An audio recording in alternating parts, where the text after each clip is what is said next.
Okay. Alameda Island Brewing Company's Cracked Canoe IPA Take 2. Maybe QuickTime won't crash this time. So this is another Hopsy sub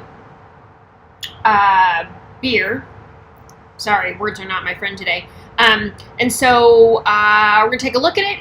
It says Classic American West Coast IPA, coming in at 6.2%. So color-wise, all of you people that are afraid of interesting new beer changes or trends will be really happy to know that this is clear, not hazy. It did pour with a head, although it's been sitting maybe 5 minutes, maybe 10 minutes. Looks like it's going to dissipate before I would be able to finish this pint. So not super heady.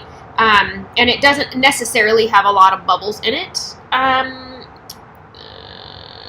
There's really not a lot of carbonation going on in here.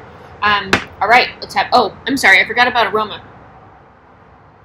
So what I thought was interesting when I tried this video the first time was that I get a very kind of caramelly, malty aroma out of this, something that I would attribute maybe to a double IPA or, I don't know. But not necessarily just a standard IPA. So I thought that was really interesting, but also intriguing. So great aroma. Still also a little tropically, a little perfumey. So let's have a drink.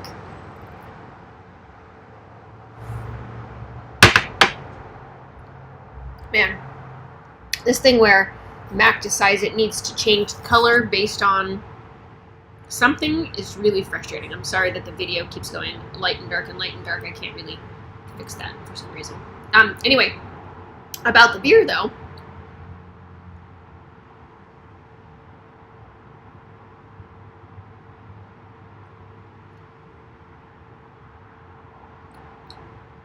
This is a nice IPA. I still stand by my first impression when I smelled it, that it's very much like a double IPA. I get a lot of malt backbone out of this, and it's kind of a heavy mouthfeel. It's also pretty hoppy, but hoppy in like a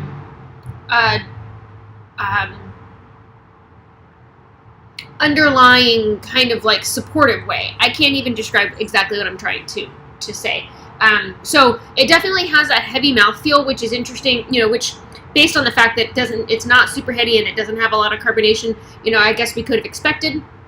But it's a very drinkable beer. I really like this kind of back of the mouth, second thought kind of grapefruit IPA flavor, especially when it's backed up with a really nice maltiness to it or a caramelliness to it. So that way there's more dimension to the beer rather than just the hops kind of face punch. So I appreciate that about this beer.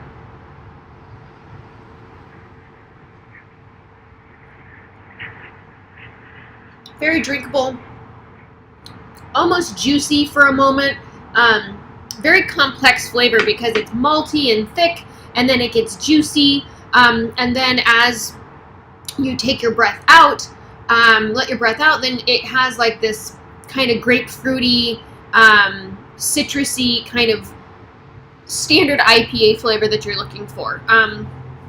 So definitely an interesting beer. Reminds me a lot, actually, and it's Alameda Island that makes it, and I want to say it's out in March, so in spring maybe, is Doolittle Red. Double IPA, great malty backbone, nice big forward hop flavor, and it's delightful. Maybe it's not an IPA, it's red ale. Anyway, I don't know. Now I'm just reminiscing about good beers that I could be having. So there you go. Alameda Island. This is Cracked Canoe coming in at 6.2%. Straight out of the sub. And a very delightful beer indeed to drink. But I would be interested in hearing what other kind of hardcore IPA fans think about it. I think it's great, but I think there are several points that would make it maybe not as favorable to the standard IPA crowd. So if this is a beer that you've had, I'd love to hear your thoughts on it. And thank you so much for watching. Have a good night.